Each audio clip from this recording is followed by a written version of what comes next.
Yeah, maybe we got to get closer to the house. I don't know. Why? Actually, Yeah. How about like with this as a backdrop? I think you're on.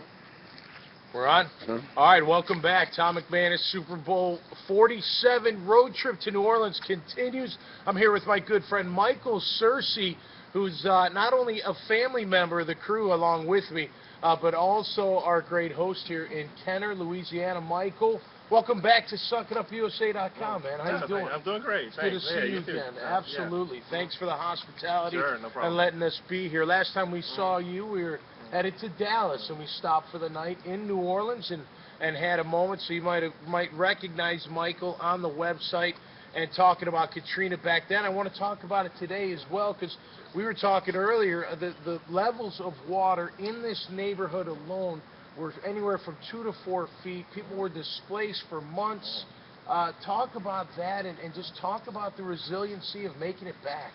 Sure. Well, this area we're in right now, we're in Kenner, which is about maybe 15, 20 miles from the New Orleans area. We're basically kind of in a bowl. We have the Lake Pontchartrain on this side. We have the Mississippi River on this side. So basically, any water that drains in like a bowl. We have pump stations that pump the water out. If they're not working at full capacity, they're not working at all, the water just drains right in. So that's what happened with us in that particular case. The pumps wasn't pumping the water out. We actually had a guy who lives right next door to me actually stayed during the hurricane. I was actually talking to him during the time. Wow. He's telling me what's going on. He said he was freaking out so bad. Wow. Because things were shaking. The storm's going off. He has thunder, lightning, all this kind of stuff.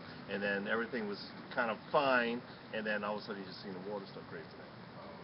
Higher and higher and higher. Right.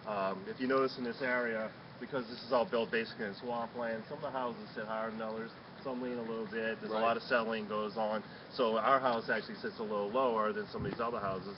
The house y'all staying at really didn't get a lot of flooded water, but ours did. Right. We have a little bit of lean to our house. A certain area of the house probably got about 4 feet of water. Another area of the house probably got 2 feet of water. You were saying earlier that on the street corners, the National Guard, when you were allowed to come back in, National Guards, guardsmen with AK-47s, helicopters flying. It must have felt like a war zone. It's just like a war zone. About 2 weeks in, they actually told us we can come back in just to collect some of our belongings, but we had to leave right away the next day. We could probably stay overnight. So we was able to come in 2 weeks after it happened, come get some of our valuables, and we'll get stolen and worry about looters and stuff like that.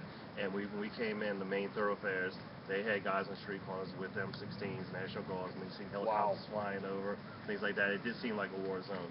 Driving in, there was so many trees down in this area that we had to drive in like a maze and pick them straight to the house. We had to find a street that was passable. We had telephone poles down. We had trees in the street. Yeah. We actually had to drive on some people's lawns just to make it to the house, finally get in. Got our belongings, anything that was valuable, and then we had to move back out. We're actually staying around the Shreveport area up north. So talk about I guess one word to describe the people of New Orleans, at least here in this neighborhood, is resilient. Very resilient. It took us probably about 5 to 6 months before we got everything really back to normal. Didn't really totally get back to normal, but as normal as it could be. We had our insurance. We was gutting everything, taking everything out, taking pictures, making sure that the insurance company knew everything that we lost, and helped us out a little bit with some of the things. Came a little slow, but finally they came through. For the longest time, it took about a year or so, and you still see blue tarps on people's roofs. So it took a lot longer for some people. We were fortunate. We had insurance, and they really came through. It's phenomenal, and it reiterates the suck it up message. Now that's one of the worst of the worst, right? Sure. What are you going to do? You have to. I mean, you have to do it in order to move on. But suck it up's also for the day to day.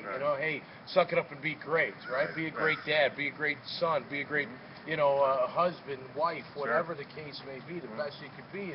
And that's what you guys do here, right? I mean, Nobody came in, nobody cried. What happened happened. There's nothing we can do about it. let's just move on, and that's basically what we had to do. Michael Searcy, ladies and gentlemen, right here, Kenner, Louisiana, just outside of New Orleans. So they've made it back, no doubt about it, and in a great fashion, very resilient. I love those stories, right? I love stories of success. I love the underdog story, and I love the comeback story. It's absolute. Hey, I cry at Rocky. What do you want me to say? You know, and yo, Adrian, I did it. I cry every time. Hey, stay tuned for more coverage of the road trip. Super Bowl 47 here in New Orleans. I'll be playing in the flag football game against the amputees of the Wounded Warriors and the NFL alumni. And word is I may play with the Warriors side, man. I'd be honored to do that. We love our military. God bless the military, the true heroes of our time. I do want to thank all of our great sponsors, the Carpet Man, Finn McCool's Irish Pub, Verified for Employment, the Willow, Northern Florida Transportation Group, and Breeze Go Internet Marketing. Love you guys. Do a great job. Check them out. Just click on the logo right there on the website. Stay tuned for more action right here at SuckItUpUSA.com.